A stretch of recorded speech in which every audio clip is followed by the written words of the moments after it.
दोस्तों नमस्ते। एक बार फिर आपका हार्दिक अभिनंदन है। कक्षा 10वीं के बाद में कक्षा 12वीं में हिंदी साहित्य की जो बुक है, उस बुक में सबसे सर्वप्रथम में जो काव्य खंड है, उस काव्य खंड में काव्य शास्त्र के जो 4 टॉपिक है वो मैं ले रहा हूँ। काव्य गुण, काव्य दोष, छंद और अलंकार। आज का हमारा जो पहला अध्याय है वो अध्याय है काव्य गुण। काव्य गुण किसे कहा जाता है? जिस तरह से हम कह सकते हैं कि जो अलंकार है, जिस तरह से अलंकार काव्य की शोभा बढ़ाने वाले तत्व होते हैं, ठीक उसी तरह से काव्य की श्रीवृद्धि करने वाले जो तत्व है उनको काव्य गुण कहा जाता है। अगर हम डेफिनेशन की बात लें तो गुण रस के सहायक धर्म है। ये याद रखने वाली बात है कि गुणों को रस का सहायक धर्म बताया जाता है। जिस प्रकार सूर्य आदि आत्मा के धर्म है, ठीक उसी प्रकार गुणों को रस है, उन रसों का सहायक बताया गया है। जैसे करुण रस है, शांत रस है, विभत्स रस है। अलग अलग गुणों में अलग अलग जो रस है, उन रसों में के सहायक गुणों को बताया गया है। अतः इसकी परिभाषा की अगर हम बात करें तो जो तत्व काव्य की सरस शब्दावली और पदावली, शब्दावली का मतलब शब्द की अवली, और पदावली का मतलब पूरा पद। तो डेफिनेशन अगर हम इसकी लें तो जो तत्व काव्य की सरस शब्दावली तथा पदावली में स्थित होकर काव्य की शोभा में श्रीवृद्धि करते हैं, सुंदरता को बढ़ाते हैं, उन्हें काव्य के गुण कहा जाता है। परिभाषा एक बार फिर सुनिए। जो तत्व काव्य की सरस शब्दावली, 2 चीजें इसमें, शब्दावली हो सकता है, पदावली हो सकता है। जो तत्व काव्य की सरस शब्दावली और पदावली, ये दोनों चीजें आपको याद रखनी होगी, में स्थित होकर काव्य की शोभा में श्रीवृद्धि करते हैं, यानी काव्य की शोभा बढ़ाते हैं, सुंदरता बढ़ाते हैं, उन्हें काव्य के गुण कहा जाता है। भरत मुनि ने काव्य में 10 गुणों की चर्चा की है। अगर 12वीं क्लास के पाठ्यक्रम की बात की जाए तो 12वीं क्लास में मुख्य रूप से 3 आपके गुणों का उल्लेख किया गया है। पहला जो गुण है वो है माधुर्य गुण, दूसरा है प्रसाद गुण और तीसरा है ओज गुण। आपको इन तीनों के बारे में याद रखना, इनको पढ़ना आपको। काव्य प्रकाश के रचयिता मम्मट ने काव्य में 3 गुण बताए, इन्हें त्रय गुण कहा जाता है। ये आपको टॉपिक याद रखना है। ये जो बहुचयनात्मक प्रश्न है, छोटे जो प्रश्न है, उसमें से ये आपको प्रश्न के बाद पूछा जा सकता है कि काव्य प्रकाश के रचयिता कौन है। तो काव्य प्रकाश के रचयिता कौन है? आचार्य मम्मट। उन्होंने काव्य में 3 गुण बताए हैं, त्रय गुण बताए हैं। कौन कौन से गुण बताए हैं? सबसे पहले माधुर्य गुण, दूसरा प्रसाद गुण, तीसरा ओज गुण।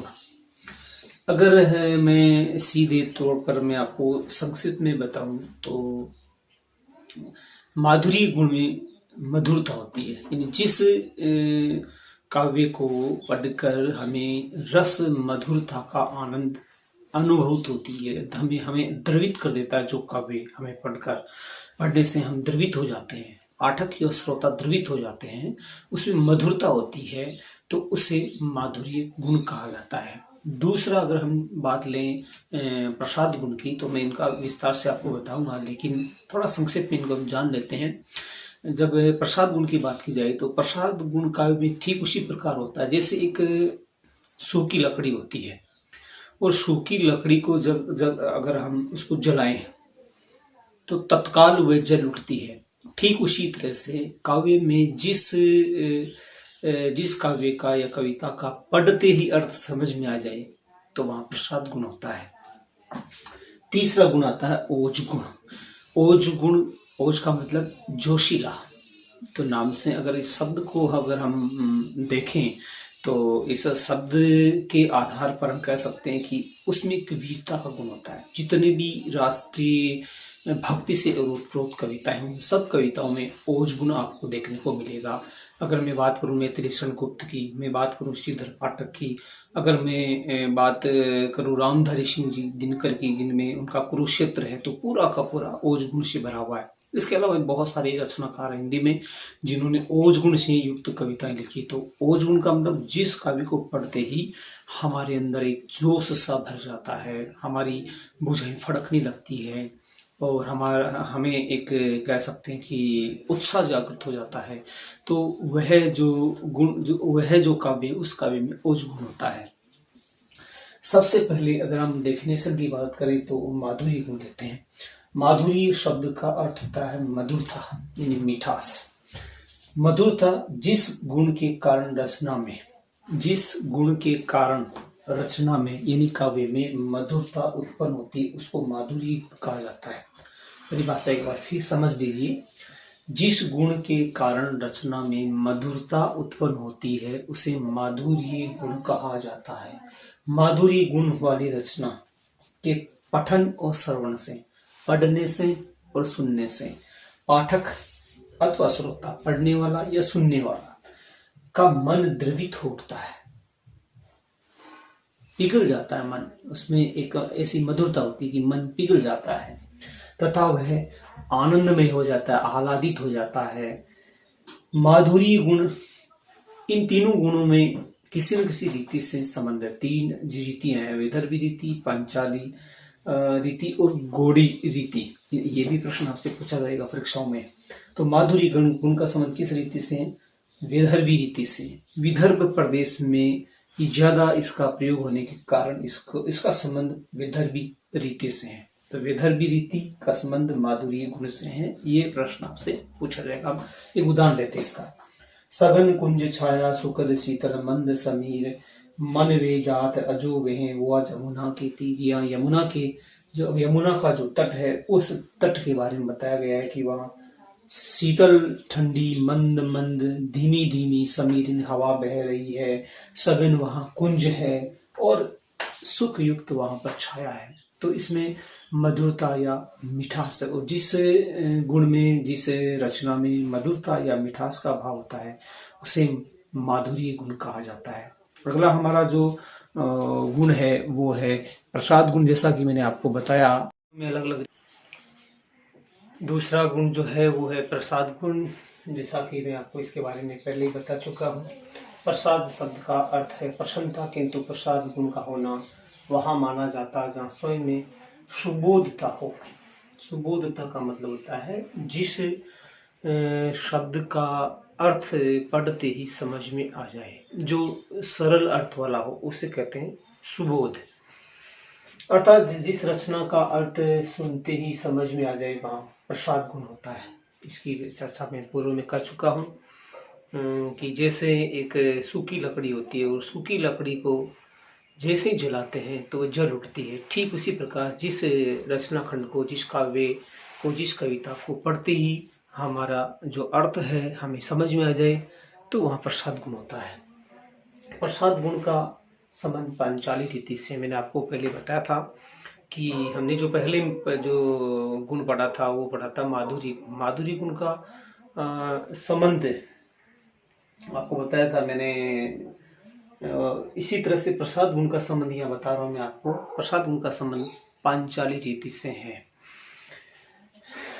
जिस प्रकार सूखे ईंधन में अग्नि तुरंत व्याप्त हो जाती है, उसी प्रकार चित्त में शीघ्र ही व्याप्त हो जाने वाला गुण प्रसाद गुण कहलाता है। ये गुण, अब ये महत्वपूर्ण बात इसमें से जो निकल कर आती है, मैंने आपको बताया था गुण रसों के सहायक होते हैं, रस की सहायता करने वाले तत्व होते हैं गुण।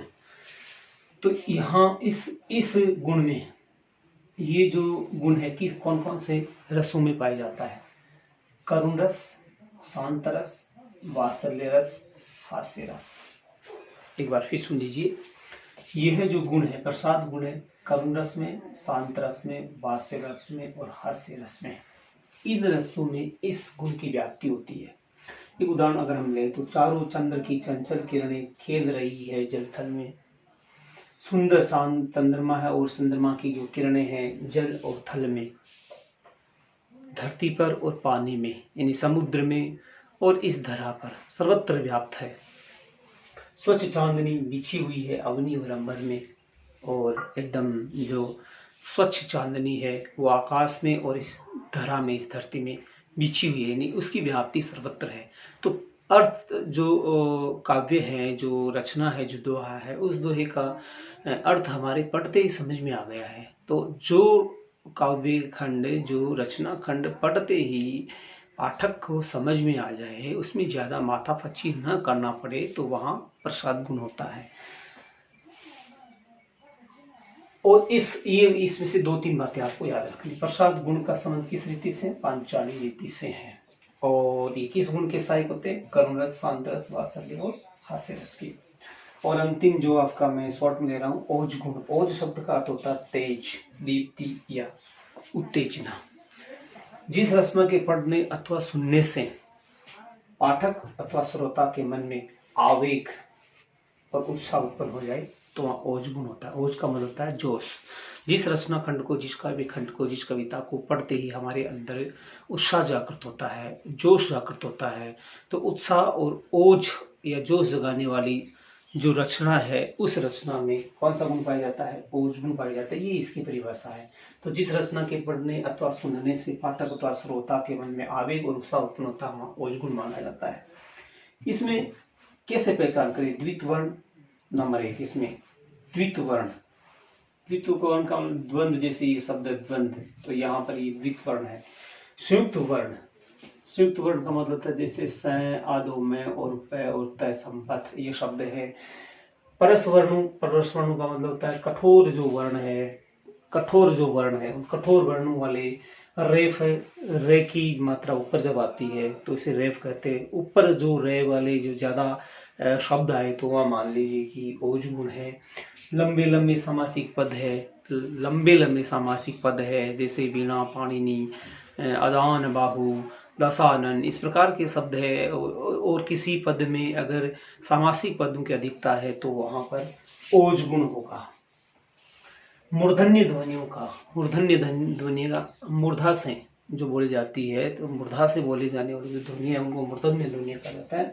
इसमें यह जो ओज गुण है, ये किस रस की सहायक होते हैं? वीरस, विवत्स रस, भयानक रस, इनमें ओज गुण की प्रधानता रहती है। फिर एक बात सुन लीजिए, वीरस, विवत्स रस और भयानक रस, इनमें ओज गुण की प्रधानता रहती है। और यहाँ ये मैं आपको बता रहा हूँ, गोड़ी रीति से इसका संबंध है। गोड़ प्रदेश में, गोड़ी का संबंध गोड़ प्रदेश से है, पश्चिमी जो बंगाल है उससे है, और इसीलिए इसका नाम गोड़ी रीति पड़ा। तो ओज गुण युक्त जो रचना होती है और उसमें जो ओज गुण होता है, तो ओज गुण का संबंध कौन सी रीति से है? रीति की अगर बात की जाए तो गोड़ी रीति से है। हम इस एक उदाहरण लेते हैं। हय रुंड गिरे गज झुंड गिरे, कटकट अवनी पर सुंड गिरे, भू पर है विकल वितुंड गिरे, लड़ते लड़ते अरि झुंड गिरे। युद्ध भूमि का वर्णन है। हय रुंड गिरे, हय कहते हैं हाथी को। युद्ध भूमि में हाथियों के जो मस्तक है, सूंड सूंड सूंड गिर रहे हैं। गज झुंड गिरे, और जो है बोलते सॉरी घोड़े को, और गज बोलते हाथी को। और हाथी और घोड़ों के जो झुंड है, जो गर्दनें हैं, वो कटती जा रही है और गिरती जा रही है। कट कट अवनी पर सुंड गिरे, और कट कट कर शत्रु सेना काट काट कर हाथियों के और जो घोड़े, उन घोड़ों के जो गर्दन है, उन गर्दनों को काटती जा रही है और आगे बढ़ती जा रही है। तो इस तरह से एक तरह से विवश, भयानक और उत्साह युक्त ये रचना है। भू पर है विकल वितुंड गिरे, लड़ते लड़ते अरि झुंड गिरे। अरि कहते शत्रु, शत्रु सेना कटती जा रही है, मरती जा रही है। तो इस तरह से इसमें भयानकता है, भयानक है। और जहाँ भयानक रस हो, देख लीजिए यहाँ पर भयानक रस हो, विभत्स रस हो या वीरस हो, तो वहां पर ओज गुण होता है। तो गुणों की अगर हम बात की जाए तो यहाँ पर कंप्लीट होता है ये टॉपिक। सबसे पहला माधुरी गुण, माधुरी गुण में मधुरता होती है। दूसरा है प्रसाद गुण, जिस काव्य खंड को पढ़ते ही अर्थ समझ में आ जाए, सरलता से सुबोधता हो, वहाँ प्रसाद गुण होता है।